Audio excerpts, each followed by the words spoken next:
میرے نبی کریم علیہ السلام نے ایک دن صحابہ سے پوچھا بتاؤ بہترین عورت کون سی ہوتی ہے؟ ایک کراچی یونیورسٹی کی ڈگری ہولڈر ہو کہ باہر سے MBBS کر کے آئی ہو، کون افضل ہوتی ہے؟ کہ یا جو اچھی گفتگو کرے، نماز پڑھے، عبادت کرے وہ افضل؟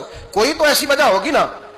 صحابہ سے حضور نے سوال پوچھا تو صحابہ نے بھی مختلف جوابات دیے۔ کسی نے کہا حضور پنجگانہ نماز پڑھنے والی، اور میں بات تمہاری ٹھیک ہے پر تم میری مراد کو نہیں پہنچے۔ ایک نے کہا یا رسول اللہ صلی اللہ علیہ وسلم پردہ کرنے والی، فرمایا بات تمہاری ٹھیک ہے پر تم میری مراد کو نہیں پہنچے۔ ایک نے کہا حضور با پردہ عورت، فرمایا بات تمہاری ٹھیک ہے پر تم میری مراد کو۔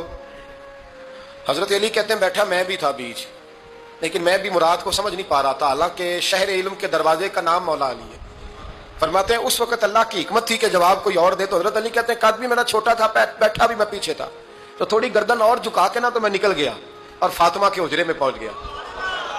تو میں نے کہا فاطمہ حضور نے ایک سوال پوچھا ہے تو صحابہ جواب دے رہے ہیں، پر حضور کہتے ہیں تم میری مراد کو نہیں پہنچے، ذرا جلدی سے جواب نہیں دیتی؟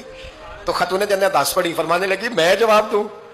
آپ کو بھی کہا ہاں دیں جواب کا کیا؟ فرمانے لگے بتاؤ سب سے بہترین عورت دنیا کی کون سی، سب سے بہترین؟ تو جناب فاطمہ کہنے لگی سادہ سا جواب تھا، آپ لوگوں کو آیا کیوں نہیں؟ کہا چلو بتاؤ۔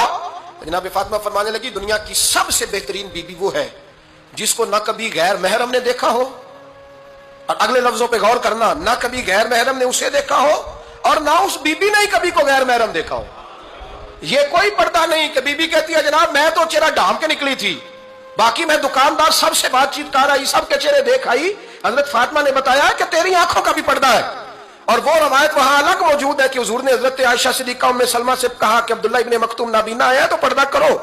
تو یہ نابینا اس سے پہلے، سیرت نگاروں نے لکھا ہے کہ ایک دن یہ اس سے پہلے حضرت فاطمہ کے گھر چلے گئے حضور کے ساتھ، تو نبی کریم علیہ السلام نے جب ان کو لے کے حضور داخل ہوئے تو جناب فاطمہ نے آنکھیں جھکا لی، پردہ کر لیا۔ تو حضور نے فرمایا بیٹی وہ تو نابینا ہے، تو عرض کرنے لگی حضور مجھے تو نظر آ رہا ہے نا۔ نہیں، حضور نے جو ازواج کو کہا وہ بات کی، جناب فاطمہ کا جو انداز ہے وہ نرالا ہے۔ تو حضرت علی کہتے ہیں جناب فاطمہ نے جواب دیا کہ بہترین عورت وہ جسے نہ کبھی غیر محرم دیکھا ہو اور نہ غیر محرم نے کبھی، وہ بیوی نے بھی کبھی غیر محرم بندہ نہ دیکھا ہو، دیکھا ہی نہ ہو اس نے۔ یہ پوائنٹ ذرا مشکل ہے، سمجھنے والا ہے۔ تو حضرت علی کہتے ہیں میں وہاں سے گردن چکائی اور بیچ آ کے بیٹھ گیا، بات ابھی جاری تھی۔ حضور نے فرمایا آتا ہے کسی کو جواب؟ تو کہتے ہیں میں نے ہاتھ کھڑا کیا، میں نے کو حضور آتا ہے؟ تو حضور مسکرا پڑے، فرمایا چل بتا۔ میں نے عرض کی حضور بہترین عورت وہ ہے کہ نہ کبھی اسے غیر محرم نے دیکھا ہو نہ اس نے کبھی غیر محرم دیکھا ہو۔ تو حضرت علی کہتے ہیں شاباش مجھے ملنی چاہیے تھی نا۔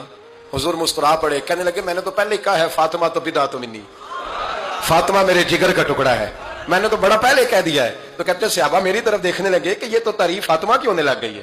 تو میں نے کہا کیا کریں؟ اس محبوب کو بتایا ہے جس کے لیے اللہ نے کوئی پردہ رکھا ہی نہیں، سارے پردے کھول دیے۔